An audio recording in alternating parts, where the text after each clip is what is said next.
Now, I have spoken to you about the world, about, in a way, some of the achievements which has had an impact. But the truth is also, the world is a very tough place. The world is a very tough place. You can see that, you saw it during COVID. You can see it in terms of today, the impact of conflict. You can see it in terms of the security challenges. You can see it in terms of climate events. So, but what is necessary for all of us to understand is that the world matters to us. That era where the world was beyond our borders and we were safe inside our borders, that era is now over. Borders are actually, in terms of sovereignty, extremely important.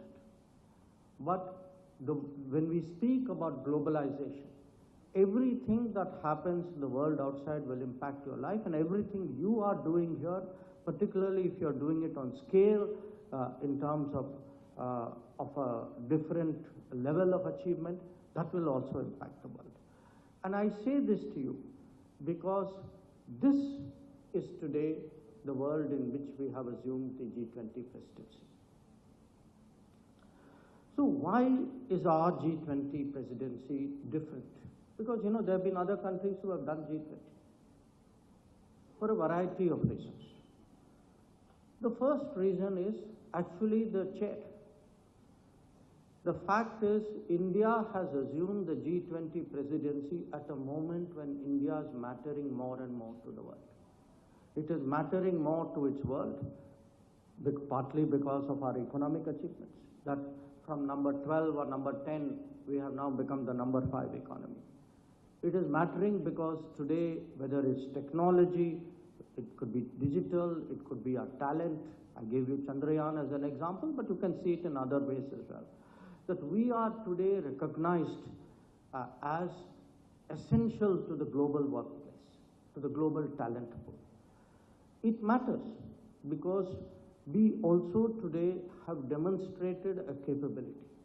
We have demonstrated a capability of helping other countries. I spoke to you about vaccine supplies, but you can see even today in, you know, some country has an earthquake. Turkey had an earthquake earlier this year. We were among the first countries who were able to send a contingent out there to rescue people. But it's also because we look after our people. The respect that we get in the world because we look after our people, when we went into Ukraine under Operation Ganga to get our students out, or when we went to Sudan under Operation Kaveri to rescue people, 5,000 people who are working in Sudan. So in the eyes of the world today, it is our economic achievements, it's our technology capabilities, it's our talent pool, it is actually our capability, and it is a fact that all of this is done as a democracy. This combination puts India in a very special position, and therefore India's presidency of the G20 has expectations and responsibilities which are very exceptional. Now, one part of it, I will end finally with one more thought for your consideration. I have spoken about our achievements, about technology, about leadership, about vision. But finally, never underestimate the power of ideas.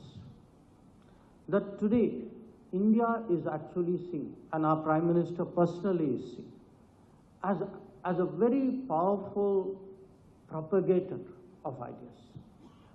And I saw that for myself when I was still ambassador in the United States in 2014. He came up with the idea of an International Day of Yoga.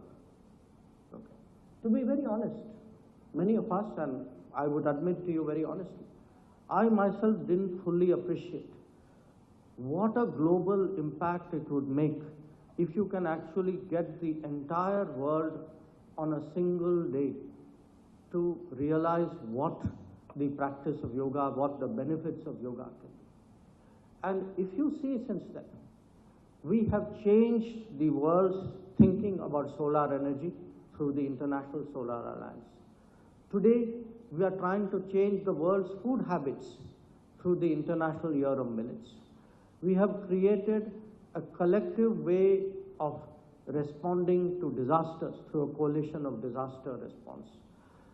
In fact, one of the really imaginative ideas is something called one sun, one world, one grid, where actually you can keep generating energy as the sun travels through the world, and if you have the grid will keep passing that energy. So the whole perception today of India is not just a happening place where these big leaps of technology are made. It is also a place, a country which is today seen as responsible, which is seen as innovative, which is seen as actually driving global progress. I think that is the biggest inheritance that we can give to the up and coming generations. So I am very confident that when one day you will all look back, you will all remember 2023. 2023 as a big year for India, as a year when our G20 presidency put us on a different place in the map of the world. And that is not just a memory I want you to have. I want you to think of that as a baseline from which all of you then took this country over the next 25 years during the Amrit Kaal to the goal of having a Viksit Bharat. So once again, really, thank you